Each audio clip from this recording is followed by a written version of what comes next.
Di video kita kali ini, kita akan membahas tentang ruang 3 dimensi atau ruang dimensi 3, atau biasa juga disebut sebagai geometri ruang, ya.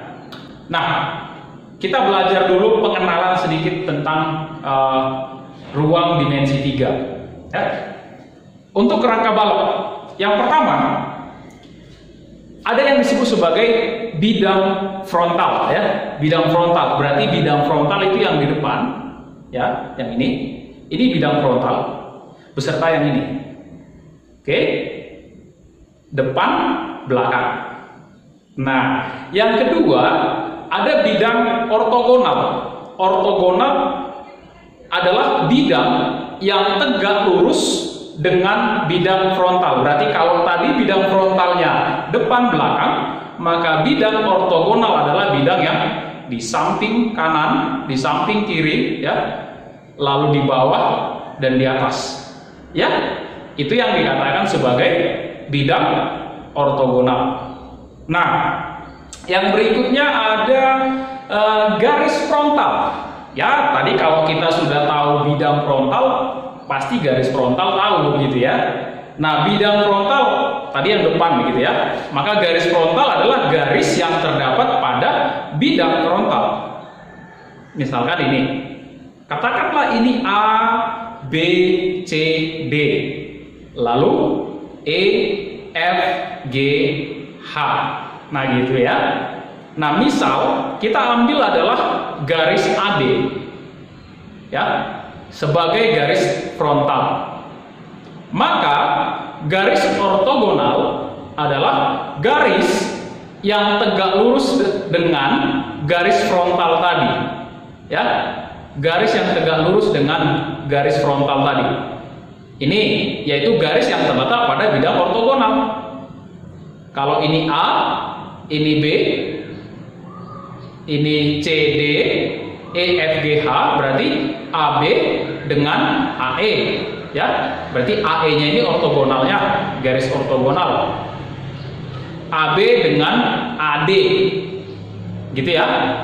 Atau kita ambil misalkan ke AH, gitu ya kan? AH gitu, ya. Itu juga tegak lurus. Nah, oke, bisa ya antara garis frontal, garis ortogonal. Yang selanjutnya kita akan mengecek kedudukan titik garis bidang, ya. Yang pertama kedudukan titik, ya. Titik pada garis. Jadi kalau misalkan kita ambil garis AB, maka titik yang pada garis AB adalah titik A dengan titik B. Oke. Lalu yang berikutnya titik pada bidang. Kalau bidangnya adalah ABCD lantainya, ya, maka titik yang berada pada bidang tersebut adalah, ya, yang bisa kita lihat adalah A, B, C, D, ya. Nah, walaupun masih banyak lagi titik yang ada di situ. Oke? Itu dia. Nah, yang berikutnya kedudukan garis. Nah, ini dia. Garis dengan garis. Yang pertama, garis yang sejajar. Nah, kalau dikatakan dua buah garis yang sejajar, itu adalah garis yang terletak pada satu bidang. Ya, garis yang terletak pada satu bidang itu yang sejajar, yang bisa dibilang sejajar. Contoh, AB, EF, satu bidang kan, berarti sejajar.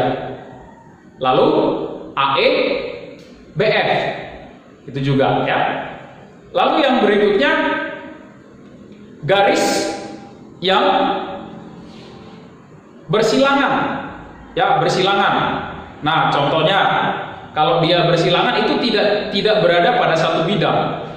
Contohnya kalau dibilang dia bersilangan, misalkan kita ambil yang ini EG dengan misalkan BD. Kan gitu, ya. Itu tidak satu bidang. Atau EH dengan BD misalkan, ya. Intinya tidak pada satu bidang, ya. Nah, yang berikutnya bidang yang sejajar. Nah, bidang yang sejajar, ini contoh bidang yang sejajar tadi sebenarnya bisa kita lihat dari yang tadi, yang frontal itu sejajar, ya, frontal dengan frontal, ya, berarti A, B, F, E sejajar dengan C, D, H, E, ya kan? C, D, G, H, maaf, C, D, G, H, ya, C, D, H, G, sorry ya. Lalu A, D, H, E dengan B, C, G, F. Nah, itu contohnya ya, itu contohnya.